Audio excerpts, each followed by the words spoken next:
우리는 이번 한 주일 동안 교과의 말씀을 통하여 하나님의 말씀을 연구하는 구체적인 방법에 대해서 살펴보았습니다.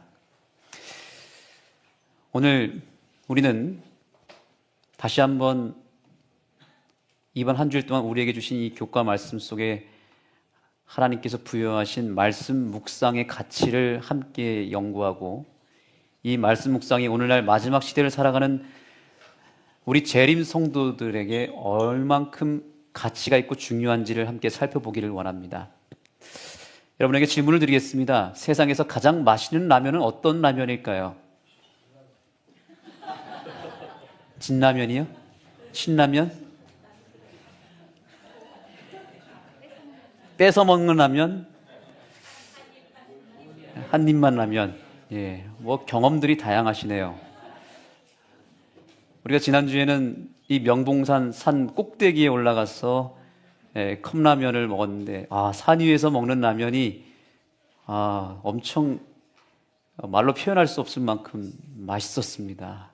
안 오신 분들은 의문의 1패를 오늘 당하시는 건데, 다음에는 함께 우리가 명봉산에 올라가서 함께 라면을 한번 먹어보는 그런 특권이 있었으면 좋겠습니다.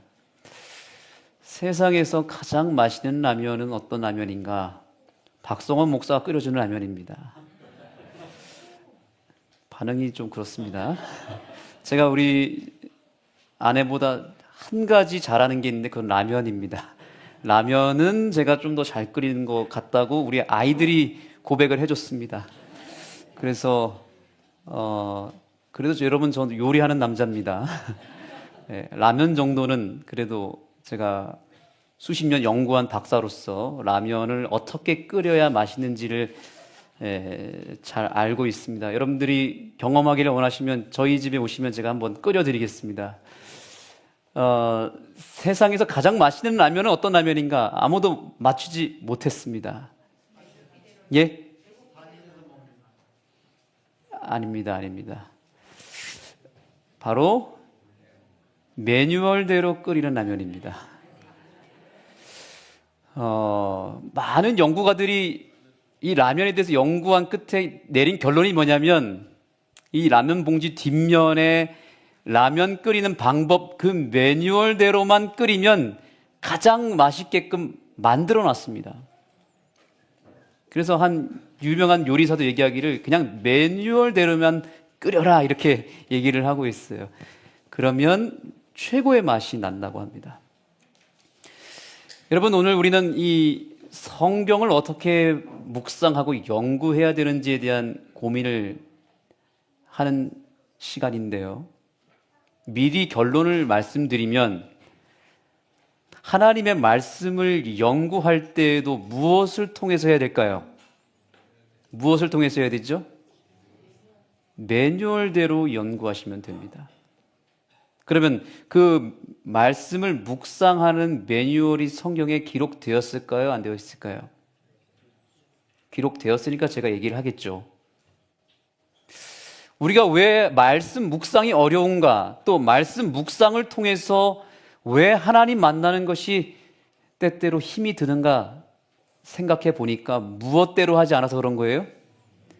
성경에서 분명히 매뉴얼을 주었고, 그 말씀을 연구하는 방법들을 미리 제시해 주었는데, 우리는 내 어떤 개인의 생각과 내 개인 나름대로의 방식대로 말씀을 연구하다 보니까 이 말씀이 자꾸 어렵게 느껴지고 이해가 되지를 않고, 매뉴얼을 모르기 때문에 맛이 나지 않는 것입니다. 그래서 오늘 이 시간을 통해서 우리는 말씀을 연구하는 진정한 매뉴얼을 온전히 내 것으로 삼게 되는 귀한 시간이 되기를 소망합니다. 사실 성경이라고 하는 것은 영적으로 볼 때 영혼의 양식을 만드는 음식의 식재료와 같은 것입니다. 이것을 개개인별로 해석이라고 하는 것을 통해서 다시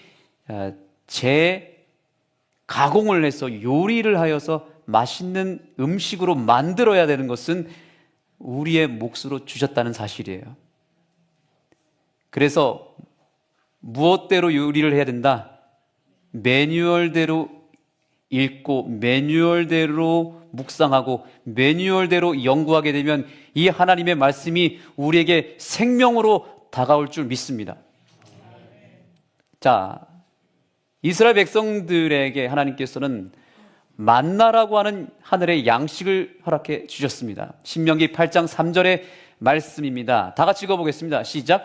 너를 낮추시며 너를 줄이게 하시며 또 너도 알지 못하며 내 조상들도 알지 못하던 나를 내게 먹이신 것은 사람이 떡으로만 사는 것이 아니요 여호와의 입에서 나오는 모든 말씀으로 사는 줄을 내가 알게 하려 하심이니라. 아멘. 이스라엘 백성들이 광야에 있는 동안 어떤 음식을 먹고 살았습니까? 만나라고 하는 음식을 하늘에서 받았습니다. 광야는 식물이 없는 완전히 메마른 땅입니다. 음식이 없습니다. 물도 없습니다. 철저하게 누가 주셔야 되는 거예요? 하나님께서 주셔야만 음식을 먹을 수 있는 장소가 광야였습니다. 여러분, 광야라고 하는 것은 그렇다면 무엇을 상징할까요? 여기 출애굽의 여정을 보시면 이스라엘 백성들이 애굽에서 탈출하는 것은 마치 오늘날 현대 그리스도인들이 세상 애굽에서 구원받는 과정과 똑같습니다. 그리고 홍해를 통과하죠. 이 홍해를 통과하는 것은 어떤 사건을 의미하는 것이냐면, 홍해는 신약 성경에서는 그것을 침례라고 소개하고 있습니다. 맞습니까? 예. 침례를 통해서 드디어 우리가 광야라고 하는 교회에 들어가게 되는 것입니다. 마치 이스라엘 백성들이 홍해를 통과해서 어디로 들어갔어요? 광야로 들어갔죠. 광야 생활을 몇 년 동안 했죠? 40년 동안 했습니다. 근데 그 광야를 신약에서는 무엇으로 해석하냐면 광야 교회였다라고 말합니다. 이때 먹어야 됐던 음식이 뭐예요? 바로 만나였습니다.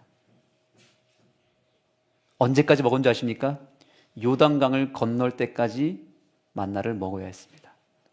요단강을 통과하고 드디어 가나안이라고 하는 약속의 땅으로 입성하기까지 이스라엘 백성들은 만나를 먹어야 했습니다. 요단강을 건너는 것은 성경은 그것을 성령의 침례라고 이야기합니다. 그래서 우리에게 물과 무엇으로요? 성령으로 나야만 하늘나라를 볼 수 있다라고 얘기한 것은 바로 이 흐름 속에서 나타난 것입니다. 그런데 중요한 것은 오늘 우리가 주목해야 될 부분은 광야 생활을 40년 동안 하면서 이들이 먹었던 음식이 무엇이었느냐라고 하는 것이죠. 뭘 먹었어요? 만나를 먹었습니다. 이 만나가 무엇을 의미한다? 좀 전에 살펴봤죠? 만나를 먹이신 것은 사람이 떡으로만 사는 것이 아니요 여호와의 입에서 나오는 모든 말씀으로 사는 줄을 알게 하려 하심이니라. 만나가 상징하는 게 뭐예요? 말씀입니다. 말씀이 하늘에서 우리에게 내려온 하늘의 양식인 것입니다. 그러면 이스라엘 백성들이 만나를 먹은 그 생활과 그 방식을 우리가 오늘 주목하게 된다면 그 속에선 무엇이 있는 거예요?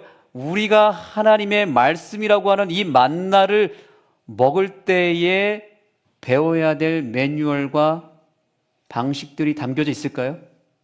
담겨져 있다라고 하는 사실이죠. 중요할까요? 굉장히 중요합니다. 우리는 성경에서 말하는 매뉴얼대로 말씀을 묵상해야 되는 오늘 시점에 이르게 된 것입니다. 자, 그러면 하나씩 보겠습니다. 자, 크게 세 가지입니다. 광야에서 발견한 말씀 묵상의 3단계 법칙입니다. 크게는 일단 만나를 뭐 해야 되죠? 거둬야 했습니다. 그 다음에 그냥 생으로 먹는 것이 아니라 이것을 가공하고 요리해서 먹어야 하는 가공 단계가 필요했습니다. 그리고 혼자 먹는 것이 아니라 나누는 단계까지 나아갔습니다. 이 1단계부터 3단계까지의 이 기본 틀을 우리가 먼저 가지고 있어야 됩니다. 거두고 가공해서 나눈다. 이것을 11가지로 표현을 했습니다. 자, 여러분 출애굽기 16장에 보시면 이스라엘 백성들이 만나를 취하고 그것을 먹고 나누는 장면이 나오는데, 이것은 단순히 그들이 만나를 먹었다라고 하는 사실을 알려주기 위함이 아니라 오늘날 말씀으로 상징된 그 만나를 오늘날 우리가 어떻게 먹어야 되고 어떻게 그것을 연구하고 묵상해야 될지에 대한 방법이 여기에 11가지로 매뉴얼을 우리에게 제시하고 있다라고 하는 사실입니다. 이제 오늘 우리는 내 방식을 완전히 내려놔야 됩니다. 하나님의 매뉴얼대로 말씀을 묵상할 수 있는 그런 믿음의 결단이 오늘 먼저 우리에게 일어나게 되기를 소망합니다. 자, 보겠습니다. 첫 번째입니다. 출애굽기 16장입니다. 여러분이 성경을 한번 열어주실까요? 출애굽기 16장을 아예 펼쳐주시기 바랍니다.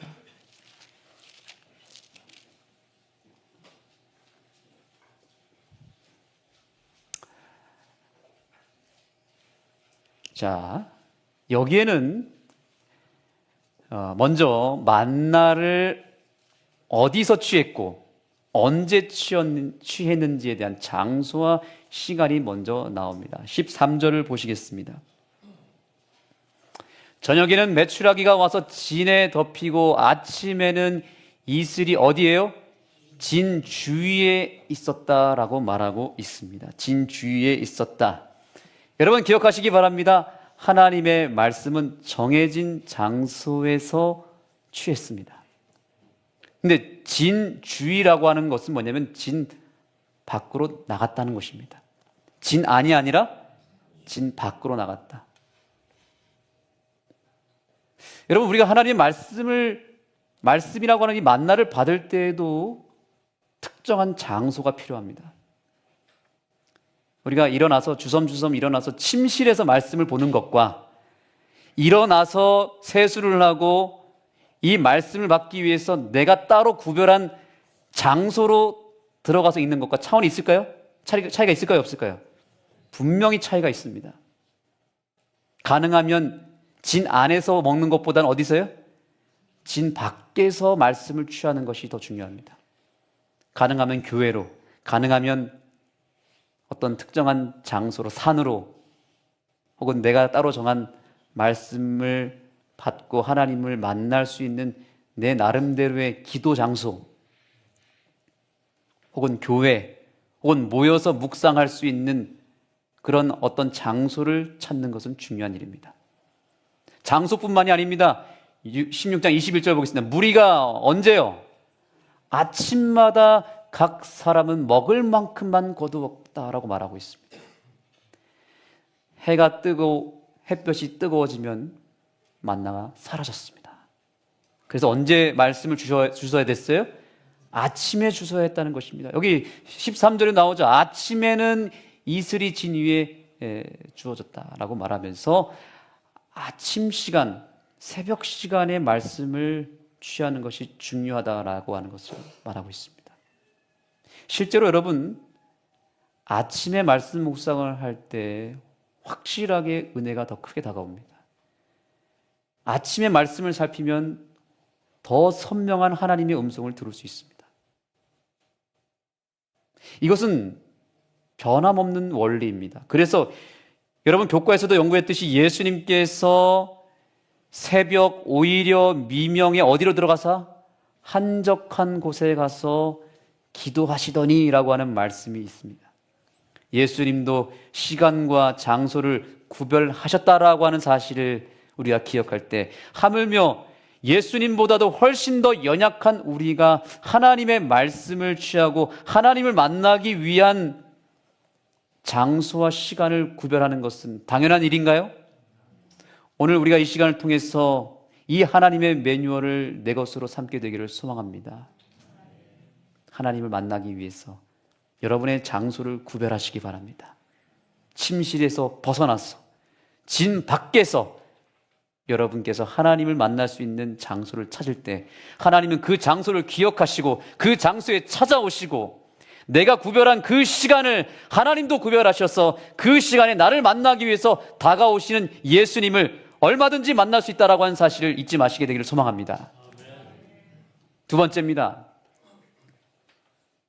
묵상을 할 때 이제 실제적인 방법입니다. 여러분, 자, 출애굽기 16장 14절을 보겠습니다. 그 이슬이 마른 후에 광야 지면에 작고 둥글며 서리같이 가느다란 것이 있는지라. 여러분, 만나의 모양이 꼭 뭐와 같았습니까? 아주 작은 쌀처럼, 여기 보니까 가시와 같다라고 말하고 있습니다. 아주 희고 쌀처럼 이렇게 작고 오밀조밀하게 생긴 만나가 하늘에서 내린 것입니다. 그래서 이 이스라엘 백성들이 바닥에 떨어져 있는 만나를 줍기 위해서는 허리를 굽혀야 됐고요. 대충 쓸어 담는 것이 아니라, 왜냐하면 대충 쓸어 담으면 뭐도 쓸려올 수 있으니까요. 바닥에 쓰러져 있는 다른 먼지와 흙이 들어올 수도 있기 때문에, 돌이 들어올 수도 있기 때문에 하나하나를 정말 핀셋으로 줍듯이, 그죠? 그 만나 하나하나에 주목하고 그것을 바구니에 담기 시작한 것입니다. 집중해야 했습니다. 그리고 그 작은 그 만나에 혼신을 기울여서 그것을 담았다는 것이죠. 하나님의 말씀이라고 하는 이 만나를 여러분이 먹을 때에도 마찬가지입니다. 한 단어에 집중하셔야 됩니다.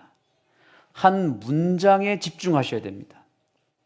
그냥 대충 읽고 쓸어 담아서는 우리가 하나님을 만날 수가 없습니다.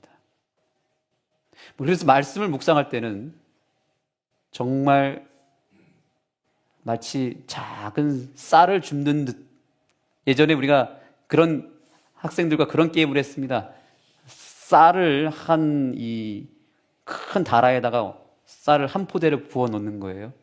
그리고 그 쌀에다가 작게 표시를 해둡니다. 까맣게 하나를 칠해 놓습니다. 그런데 이걸 다 섞어요. 그 다음에 이걸 찾는 거를 하는 겁니다. 찾는 친구에게 선물을 주는 거예요. 아주 쌀찾기 이 게임이었는데, 학생들이 이걸 다 손으로 잡아가지고 이걸 일일이 다 건져내서 한 1시간 동안 찾는 겁니다. 그렇게 집중하는 거 처음 봤어요. 근데 하나님의 말씀도 어떻게 된다고요? 그냥 대충 이해 안 되니까 넘어가는 것이 아니라 이 단어 하나하나에, 문장 하나하나에 우리가 집중하고 주목할 때 거기서 놀라운 진리가 우리에게 나타난다는 것입니다. 그래서 여기 이런 표현이 있습니다. 여러분 다시 성경을 보시겠습니다. 출애굽기 16장 아까 열으셨죠? 제가 마저 읽겠습니다. 작고 둥글며 서리같이 세미한 것이 있는지라. 여긴 가느다란 것이라 표현했지만 세미한 작은 것이 있느니라. 근데 이 말씀과 연결이 되는 게 뭐예요? 엘리야가 하나님을 만날 때 어떤 음성을 들었다고요? 세미한 음성을 들었다. 하나님의 말씀을 이렇게 여러분들이 집중하다 보면 어느 순간 작지만 세미한 하나님의 말씀을 듣게 될 것입니다. 그 순간이 다음 한 주일 동안 우리에게 임하게 되기를 간절히 소망합니다. 자, 그 다음에 뭐냐면 그렇게 말씀에 집중하고 관찰을 하고 나서 그 다음에 해야 될 것이 있습니다. 그 다음에 뭐냐면 질문을 해야 됩니다. 자, 여러분 여기 출애굽기 16장 15절 보겠습니다. 이스라엘 자손이 보고 그것이 무엇인지 알지 못하여 서로 이르되 이것이 뭐라고요? 무엇이냐 하니 모세가 그들에게 이르되 이는 여호와께서 너에게 주어 먹게 하신 양식이라. 처음 본 만나였어요. 이게 뭐지? 제사장님 이게 뭐예요? 물어본 거예요. 이게 양식, 하나님 주신 만나가 맞습니까? 왜냐하면 너무 작고 가늘어서 헷갈릴 수도 있잖아요. 그러니까 주신 게 돌일 수도 있고 아닐 수도 있고 만나일 수도 있고, 그러니까 이걸 주워서 물어보는 거예요. 이게 뭐지? 서로 물어보는 거예요. 이게 만나 맞아? 뭐니? 이게 뭐죠? 무엇이죠? 이게 무엇이냐라고 하는 이 말을 히브리어로 뭐라고 하는 줄 아세요? 그게 만나입니다. 만나. 두 자로 만나예요. 만나라는 뜻 자체가 뭐예요? 이게 뭐지? 이거예요. 그래서 이게 뭐예요? 맞아요, 안 맞아요? 이렇게 물어보는 거예요. 네. 맞나 안 맞나? 이렇게. 아, 맞네. 만나야. 그래서 만나가 됐다는 우리나라 말도 좀 비슷하죠. 만나 안 만나. 이거 경상도 사투리 같은데 만나 안 만나 이렇게 하잖아요. 근데 여러분이 말씀을 읽을 때에도 말씀을 붙잡았습니다. 그러면 그 단어, 그 문장, 그 스토리를 붙잡고 이제 물어보는 거예요. 그래서 이게 뭐예요? 질문을 던지셔야 됩니다. 말씀 하나하나에 질문을 던질 때 그 질문 자체에서 놀란 역사가 일어납니다. 여러분 기억하시기 바랍니다. 하나님의 말씀 하나하나에 여러분들이 질문을 던질 때마다 그 질문을 듣는 분이 있다는 사실이에요. 그리고 그 질문에 대한 답을 누가 주시는 거예요? 성령 하나님을 통해서 하나님이 답을 내려주실 때 우리는 그 답을 고상한 표현으로는 해석이라고 말을 하지만 영적인 표현으로는 뭐라고 얘기하냐면 하나님의 음성이다라고 말할 수 있는 것입니다. 근데 질문하지 않으면 답도 없는 거예요. 대화라고 하는 것은 티키타카가 필요하잖아요. 질문을 해야 상대방이 대답을 할 거 아니에요. 말씀도 마찬가지예요. 그냥 읽고 통독하면 그냥 거기서 끝나는 거예요. 그러나 이 말씀을 내가 하나하나 주목하면서 질문을 하나님께 던질 때 그 질문에 대한 답이 메아리로 우리에게 들려오는 것입니다. 말씀 묵상은 그래서 필요한 것입니다. 질문이 핵심이에요. 질문하지 않고 읽고 질문하지 않고 듣고 질문하지 않고 넘어가 버리면 교과에도 나오죠. 아무런 의미 없이 통독하는 것은 의미 있다 없다? 없다라고 분명히 나와 있습니다. 질문이 중요합니까? 중요합니다. 그래서 만나라고 하는 이름을 우리에게 주신 거예요. 이것이 무엇이냐? 여러분 이제 오늘부터 말씀 하나하나에 질문을 던지게 되기를 간절히 소망합니다. 교과 시간에도 교사님이 교과를 가르칠 때 그냥 넘어가면 안 돼요. 뭐 해야 되는 거예요? 장로님, 이게 왜 그렇죠? 질문을 던지는 거예요. 그냥 장로님이 그냥 이렇게 술술술 가르치도록 넘어가시면 안 돼요. 장로님이 얘기할 때마다 뭐 해야 되는 거예요? 질문을 계속 하시라고요. 그러면 장로님도 살고 나도 사는 거예요. 그냥 일방적으로 그냥 가르치게 두면 안 된다고요. 질문하셔야 됩니다. 그리고 장로님들도 이제 질문에 대한 답을 주시기 위해서 만반의 준비를 하셔야 됩니다. 그러면 장로님들의 깊이가 달라질 거예요. 질문이 없는 토론은 솔직히 의미가 없습니다. 우리 반원들이 이제 오늘부터 질문을 많이 하셔야 됩니다. 하시겠습니까? 자, 이렇게 말씀 묵상의 원리가 여기 있습니다. 관찰하고 질문한다. 자, 그 다음 이제 좀 더 구체적으로 들어가 보겠습니다. 그날 아침에 취한 만나가 이제 어떻게 가는지 보겠습니다. 18절입니다. 오멜로 되어 본즉 많이 거둔 자도 남음이 없고 적게 거둔 자도 부족함이 없이 각 사람은 먹을 만큼만 거두었더라 라고 하는 이 말씀은 어떻게 말씀 묵상과 적용할 수 있을까요, 여러분?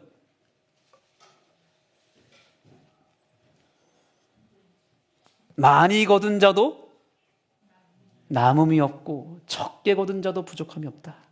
여러분, 하나님의 말씀은 각 사람에게 충분한 은혜로 다가온다는 사실이에요. 성경을 전혀 모르고 또 시간이 없어서 말씀을 적게 묵상했다 할지라도 하나님은 그 작은 말씀을 통해서도 내가 잠깐 살펴본 말씀을 통해서도 그날 하루를 살아갈 수 있는 충분한 힘을 남김없이 우리에게 주신다는 사실입니다. 그렇기 때문에 하나님의 말씀을 우리가 매일 꾸준히 취하는 것이 중요한 것입니다. 저 같은 목사가 말씀을 막 깊이 연구한다고 뭐 원어를 갖다 대고 주석을 보고 많이 취한다 하더라도 하나님은 그날 하루를 살아갈 말씀만 딱 주세요. 아무리 많이 취해도 그 많이 취한 말씀도 그날에 적용하고 그날 충분하게 나에게 주시는 말씀으로 하나님이 완전히 이것을 엮어서 우리에게 주신다는 사실입니다.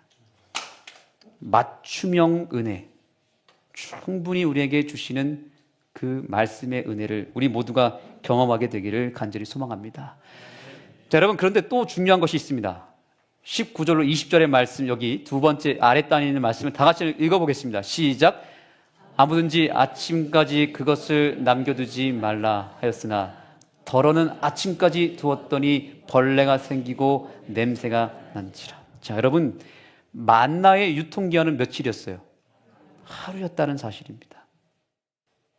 그 다음날 아침까지 남겨두면 만나는 썩었습니다. 하나님의 말씀도 내가 오늘 묵상한 말씀, 오늘 적용하고 끝나는 것이지 오늘 받은 은혜가 내일까지 이어지는 것은 아니라고 하는 사실이죠. 여러분, 지난주에 제 설교를 잘 들으셨습니까? 기억나시는 분? 이거 왜 아무도 없잖아요. 그날 받은 말씀, 그날 은혜 받고 끝난 거예요. 제목은 기억날지 모르겠지만 내용을 잘 알지 못할 수 있습니다. 저도 잘 기억이 안 나요. 여러분, 우리가 과거에 받은 은혜로만 사는 것이 아니라 오늘 주신 말씀, 오늘 적용하고 살아갈 때 그 말씀이 살아있는 말씀이 될 수 있다는 사실을 잊지 마시기 바랍니다. 그런데 우리는 어제, 그저께, 지난 안식일에 받은 말씀으로 살려고 할 때 우리의 마음이 피폐해지는 것입니다. 하나님께서는 오늘을 살아갈 힘을 오늘 주신다는 사실을 기억하시고 매일매일의 삶 속에서 예수님의 말씀을 묵상하게 되기를 간절히 소망합니다. 즉시 삶으로 적용하지 않은 말씀은 썩습니다. 우리 옆 사람에게 인사 나누겠습니다. 오늘 나누지 않으면 썩어버린대요 라고 인사하며 격려하시기 바랍니다. 시작.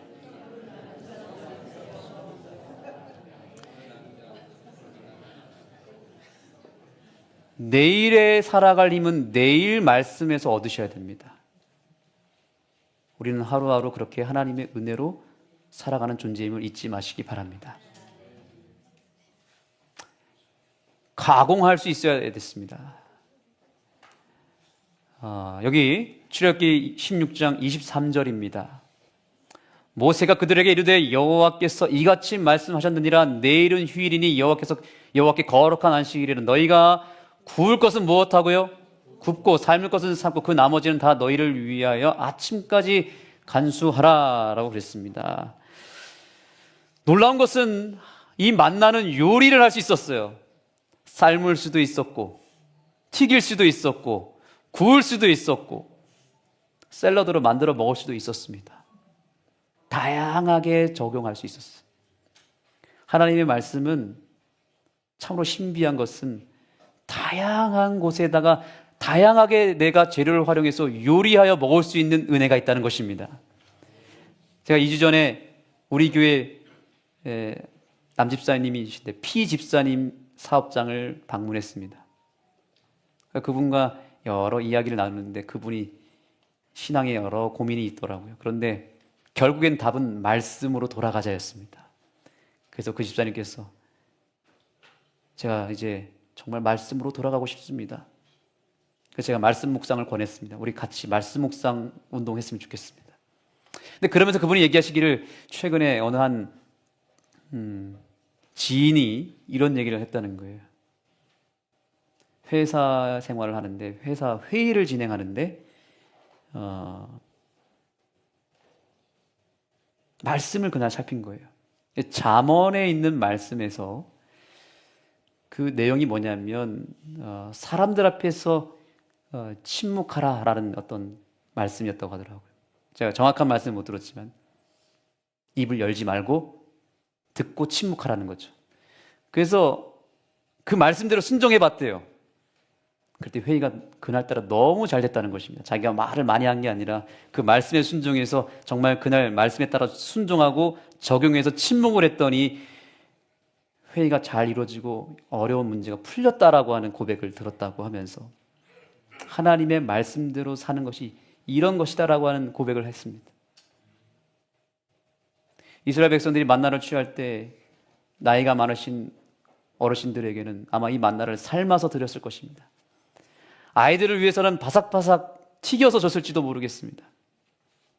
각 사람에게 알맞게 적절하게 그 사람의 필요와 입맛에 따라서 말씀을 요리해서 주는 이 어머니의 모습을 우리가 상상해 볼 때 우리가 하나님의 말씀을 취해서 다양한 사람들에게 그들의 필요에 맞는 말씀을 얼마든지 나눠줄 수 있다라고 하는 사실을 우리가 기억하며 이제 말씀을 받은 여러분께서 여러분의 자녀들에게, 여러분의 가족들에게, 친구들에게 말씀을 잘 요리해서 나눠줄 수 있는 믿음의 백성들, 말씀의 사람으로 살게 되기를 간절히 소망합니다. 나눔의 단계입니다. 여러분, 이 만나는 여기 16절의 말씀을 보겠습니다. 너희 사람 수대로 한 사람의 한 오멜씩 거두되 각 사람이 그의 장막에 있는 자들을 위하여 거둘지니라. 말씀을 한 사람의 분량씩 주셨지만 가족이 많을 경우, 나눠 먹어야 될 가족이 많은 가정에게는 만나를 많이 주셨을까요? 4인 가족에게는 4인에게 나눠줄 분량을 주었겠죠. 대가족이, 가족이 많아요.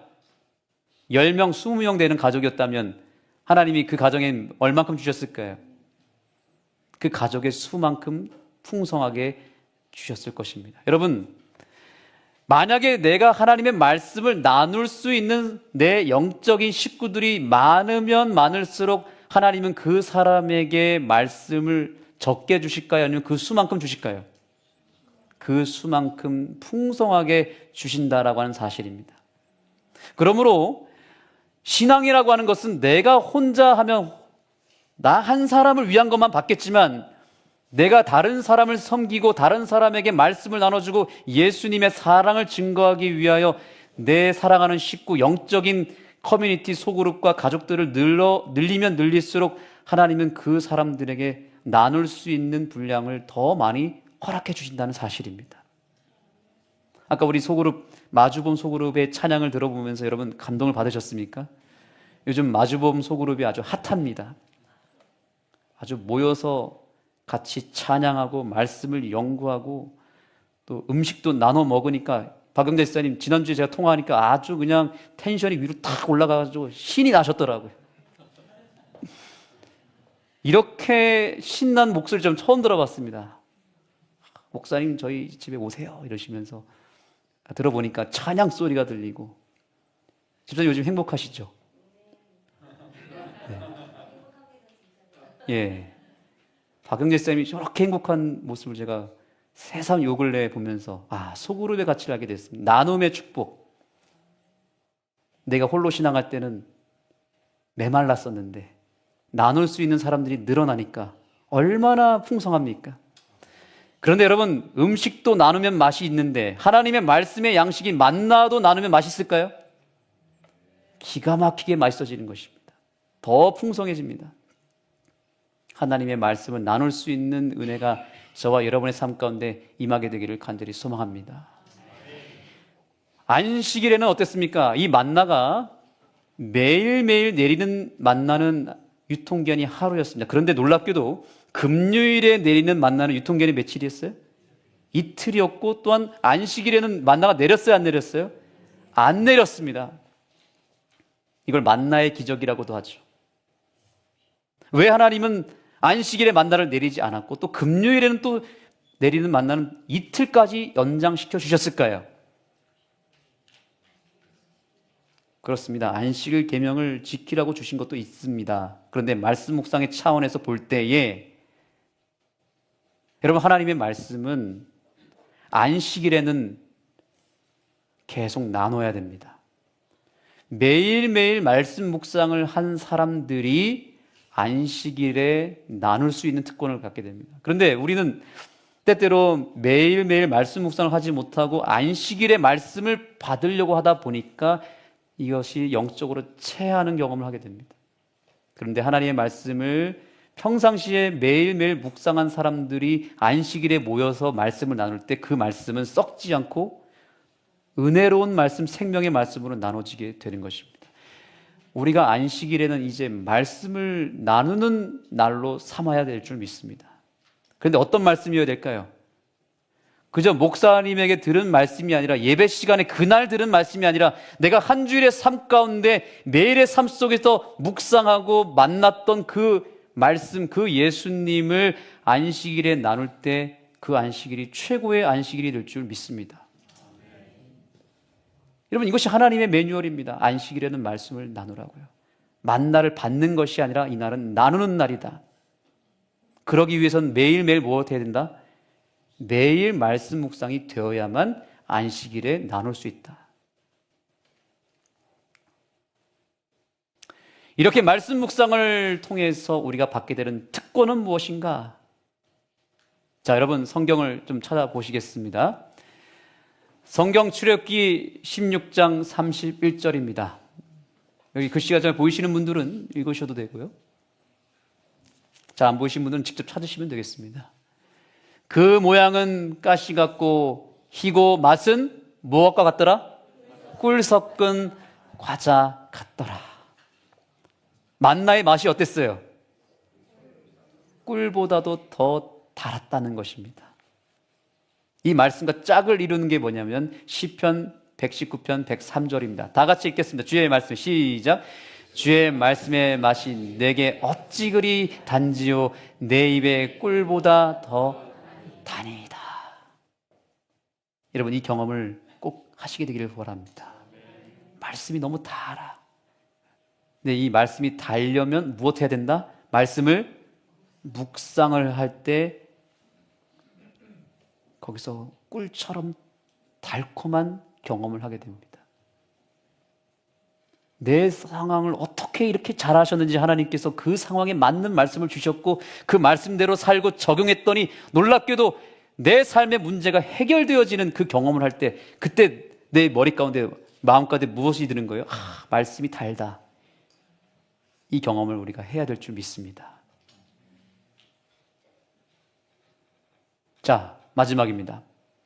말씀 묵상을 언제까지 해야 됐을까요? 기간.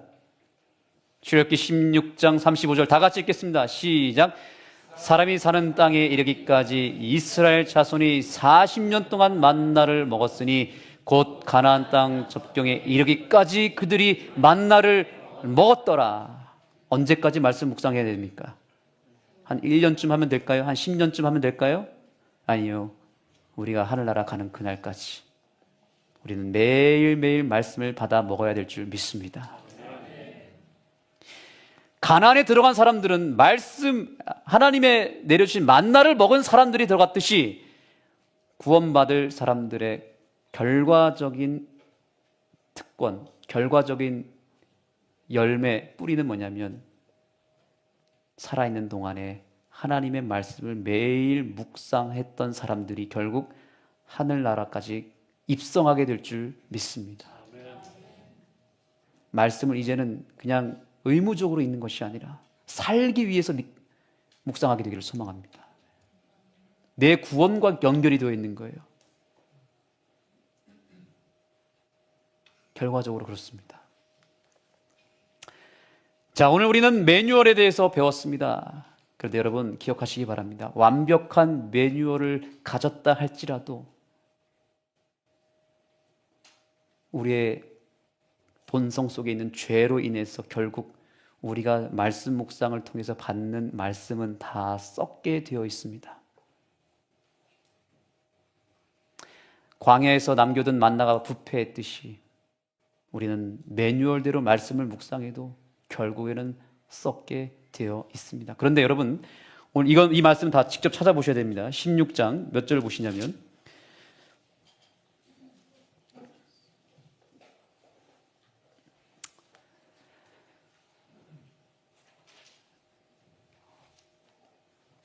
출애굽기 16장 33절입니다. 찾으셨습니까? 또 아론에게 이르되 항아리를 가져다가 그 속에 만나 한 오매를 담아 여호와 앞에 두어 너희 대대로 간수하라. 놀랍게도 이제 이 만나의 기별을 주시는 여호와 하나님께서 만나 한 오매를 취하여 어디에 담으라 그랬어요? 항아리에 담으라 그랬습니다. 그 항아리에 담겨진 말씀, 그 담겨진 만나는 썩었을까요? 안 썩었을까요? 썩지 않고 대대로 남았습니다. 그리고 그 항아리가 어디에 놓여 있었는가?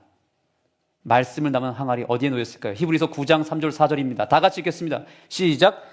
둘째 휘장 뒤에 있는 장막을 지성소라 일컫나니 금향로와 사면을 금으로 싼 언약궤가 있고 그 안에 만나를 담은 금 항아리와 아론의 쌍난 지팡이와 언약의 돌판들이 있었다라고 말하고 있습니다. 여러분,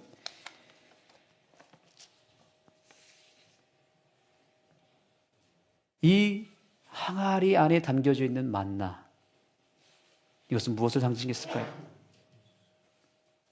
말씀이 육신이 되어 우리 가운데 거하신 예수님을 상징했습니다. 예수님을 우리는 말씀이라고도 부릅니다. 예수님께서 말씀하십니다. 내가 곧 생명의 떡이니라. 나는 하늘에서 내려온, 주목해야 될 거 뭐예요? 나는 하늘에서 어디서요? 하늘에서 내려온 살아있는 떡이니 사람이 이 떡을 먹으면 영생하리라. 내가 줄 떡은 곧 세상의 생명을 위한 내 살이니라. 만나의 본질이 뭐예요? 글자로 표현된 이 말씀이 아니라 만나의 본질은 예수 그리스도셨습니다. 만나는 썩었지만 예수 그리스도라고 하는 만나는 썩지 않았습니다. 그러므로 여러분 기억하시기 바랍니다. 우리가 아무리 말씀 묵상을 한다 할지라도 그 말씀 묵상을 통해서 우리가 예수님을 만나지 못하면 그 말씀은 썩어 없어져 버립니다. 그러나 비록 부족한 내 지략으로, 부족한 내 말씀 묵상 실력이라 할지라도 그 말씀을 통해서 우리가 예수 그리스도라고 하는 만나를 만나는 순간 그 말씀은 썩지 않고 우리에게 영생하도록 생명이 될 줄 믿습니다.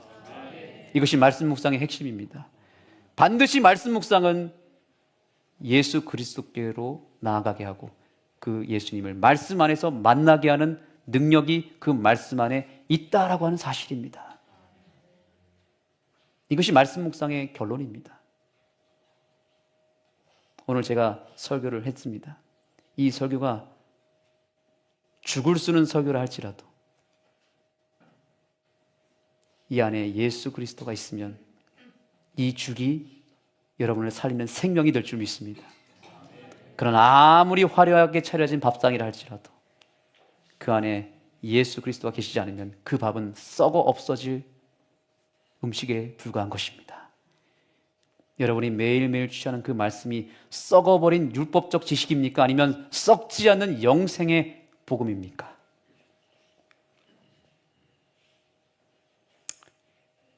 여러분, 교과의 말씀을 보시면 매일마다 읽어야 될 분량의 성경 말씀 범위가 있습니다. 저는 이제 하늘숲교회 성도님들과 이 말씀 하나하나를 매일 묵상하며 우리가 집단적으로 공동체 안에서 예수님 만나는 일을 하기를 원합니다. 여러분, 여기 교과에 기록된 이 매일매일에 읽어야 될 분량의 말씀들이 매일 우리에게 찾아오는 예수님의 모습이라고 하는 사실을 믿으시기 바랍니다. 이것을 함께 우리가 믿고 정말 우리가 매일 말씀을 묵상할 때 교과에 있는 말씀을 우리가 매일 받아들이고 그 말씀이 예수님의 음성으로 연결이 되고 예수님의 존재로 다가오게 하도록 내 삶을 여기 이 말씀들 위에 올려놓기를 원하십니까? 우리 하늘숲교회가 말씀 묵상의 부흥이 일어나게 되기를 간절히 소망합니다. 이왕 여기까지 얘기했으니 이 법궤 안에 있었던 세 가지 물건에 대해서 좀 소개를 하고 마무리를 하도록 하겠습니다. 여러분, 이 법궤 안에 세 가지가 있었어요. 뭐가 있었어요? 두 돌판이 있었고 아론의 쌍난 지팡이가 있었고 그 다음에요? 만나를 담은 항아리가 있었습니다. 여러분, 사실 이 세 가지는 예수님을 상징하기도 하지만 복선이 깔려 있어요. 두 가지 의미가 있습니다. 예수님을 상징하는데도 불구하고 여기에는 우리의 죄가 또한 숨어 들어가 있습니다. 이 세 물건은 사실 하나님의 은혜를 알지 못하는 인간의 추악한 죄가 들어가 있습니다.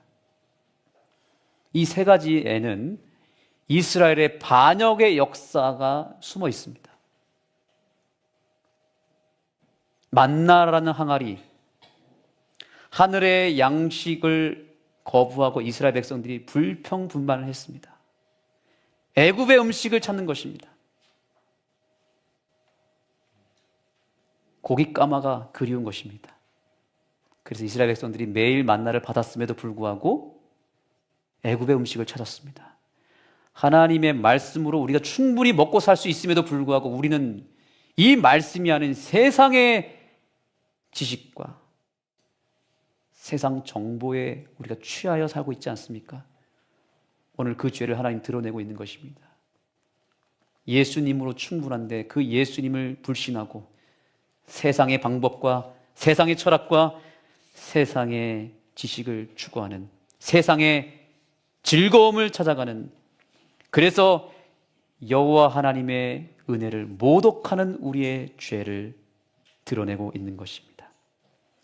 십계명 돌파는 율법을 통해서 우리의 죄를 드러내는 역할을 해야 했지만 이스라엘 백성들은 이 율법을 치장했습니다. 율법주의로 빠졌습니다. 그들의 교만을 나타내는 상징이었습니다.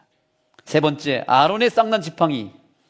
여러분, 이것은 이스라엘 백성들이 아론과 모세의 그 권위를 무시할 때 하나님께서 그들을 다 죽였습니다. 그리고 아론의 지팡이에 뭐가 나겠어요? 싹이 나게 했습니다. 말라 비틀어진 이 나무 막대기에 꽃이 피는 것입니다. 여러분, 말이 됩니까? 그런데 하나님의 기적은 거기에 담겨져 있었습니다. 이처럼 인간의 실패와 인간의 죄를 상징하는 이 세 가지 물건이 법궤 안에 있었고 그걸 뭐로 덮었어요? 시은좌로 덮었습니다. 시은좌는 뭘 상징합니까? 하나님의 은혜를 상징합니다. 여기에 피를 부었습니다. 완벽한 인간의 실패를 하나님의 십자가의 보혈의 은혜로 덮으시는 하나님의 은혜가 여기에 있는 것입니다. 여러분, 하나님께서는 오늘 우리의 실패와 우리의 죄와 우리의 상처를 주목하고 계십니다. 하나님은 그러한 우리의 실패와 우리의 아픔과 상처와 죄 위에 뭘 덮으라고 말하고 있어요? 십자가의 은혜를 덮으라고 말하고 있습니다. 여러분, 말씀 묵상은 결국에는 매일 말씀을 통해서 찾아오는 그 예수님이 나를 용서하시고 나를 구원하기 위해서 다가오시고 그 예수님으로 내 인생을 덮을 때에 놀라운 기적이 일어날 수 있다라고 하는 사실을 알려주는 것이 바로 하나님의 말씀임을 잊지 마시기 바랍니다. 오늘 여러분 어떤 마음으로 오셨는지 저는 잘 알지 못하지만 여러분의 실패를 언약궤 위에 넣으시기 바랍니다.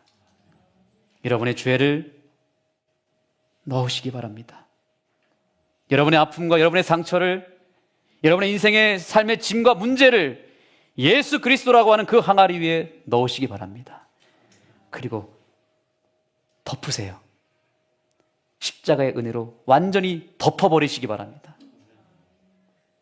그리고 나중에 뚜껑을 열면 뭐가 되어 있을까요? 메말라 있는 내 마른 막대기와 같은 내 인생에 꽃이 피는 기적이 일어날 것입니다. 썩어 없어졌어야 했을 내 인생의 무엇인가가 썩지 아니하고 살아서 그 만나가 그 항아리에 있듯이 내 인생에 썩어 없어질 뻔했던 그 내 인생의 가치가 하나님의 보호하심 속에서 살아나는 기적을 우리는 경험하게 될 것입니다. 하나님의 말씀에 능력이 있습니다. 그러므로 여러분, 내 인생의 모든 실패와 아픔과 죄를 이제 오늘 예수님의 십자가 앞으로 가져오시고 예수님의 그 거룩한 은혜의 시은자로 용서의 뚜껑으로 덮으시고 기다리시기 바랍니다. 말씀으로 덮으시기 바랍니다. 예수님으로 덮으시기 바랍니다. 그러면 하나님께서 우리의 삶을 놀랍도록 회복시켜 주시고 내 인생의 기적을 만들어 주실 줄 믿습니다. 결국 만나를 통해서 우리는 경험해야 됩니다. 우리의 실패를 온전한 승리로 바꾸시는 은혜의 스위치가 말씀 묵상을 통해서 이루어지게 되는 것입니다. 이스라엘 백성들은 40년 광야 생활을 했고 40년 동안 만나를 받아 먹었지만 그들은 성공하지 않고 실패했습니다. 결국 배반했고 결국 무너졌고 결국 그들은 철저하게 죄인의 모습으로 살다가 비참하게 죽었습니다. 여러분 기억하시기 바랍니다. 말씀 묵상을 한다고 해서 내가 내 인생이 달라질까요? 그렇지 않습니다. 그런데 여러분 예수님을 기억하시기 바랍니다. 예수님이 40일 동안 광야에서 시험을 받았지만 무엇으로 이겨냈어요? 말씀으로 이겨냈습니다. 사람이 떡으로만 살 것이 아니요 말씀으로 살 것이라 기록되었으되 예수님은 승리하셨습니다. 그래서 결국 말씀 묵상은 나의 의를 쌓는 행위가 아닙니다. 내 신앙을 내 노력으로 취하는 것이 아니라 나의 처절한 실패를 예수 그리스도의 완벽한 승리로 바꾸는 치환이, 스위치가 일어나는 것이 말씀 묵상의 핵심임을 기억하며 여러분의 모든 삶의 짐을 예수님께로 맡기시고 예수님께로부터 오는 생명을 받는 그런 놀라운 기적이 저와 여러분의 삶 가운데 일어나게 되기를 간절히 소망하며 오늘 이 말씀 다 같이 함께 읽고 마치겠습니다. 갈라디아서 6장 8절입니다. 시작. 자기 육체를 위하여 심는 자는 육체로부터 썩어질 것을 거두고 성령을 위하여 심는 자는 성령으로부터 영생을 거두리라. 아멘. 말씀을 묵상하는 재림 성도들이 되시기를 예수님의 이름으로 축복합니다. 찬양을 들으면서 오늘 우리의 마음을 여시고 오늘 이 시간에 나의 삶 가운데 다가오신 예수님에게 여러분의 깨어진 마음을 드리시고 썩어버린 내 인생의 어떤 부분을 드리시기 바랍니다.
날 새롭게 하시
일어나셔서 오늘 우리에게 다가오시고 말씀을 허락하신 주님을 찬양합니다. 우리의 마음을 말씀으로 채워주신 하나님, 뜨겁게 찬양하며 주님 앞에 나가겠습니다.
모든 것들을 소유해도 내가 알 줄 풀지 못할 때 너 무릎 꿇어 기도하며 주로 사랑하게 하시네. 오 주여 내 잔을 채워 바라며